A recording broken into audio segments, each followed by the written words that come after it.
Hey ladies! Are hot flashes and fatigue making menopause feel like a roller coaster? You're not alone. 70% of women experience these symptoms. Today, I'll share 3 low-carb diet hacks to ease menopause symptoms and help you feel amazing. Let's dive in. Low-carb diets stabilize blood sugar, which can reduce hot flashes. A 2020 study found women on low-carb diets had fewer menopause symptoms. Try avocado, olive oil, or salmon instead of bread or pasta.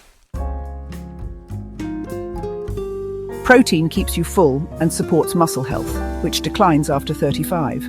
Aim for 20 to 30 grams of protein per meal. Think eggs, chicken, or Greek yogurt. My go-to? A protein smoothie with almond milk. Menopause can mess with hydration, worsening fatigue. Add electrolytes like magnesium to your water. I love LMNT packets. Low-carb eating can transform how you feel during menopause. Try these tips and let me know how they work.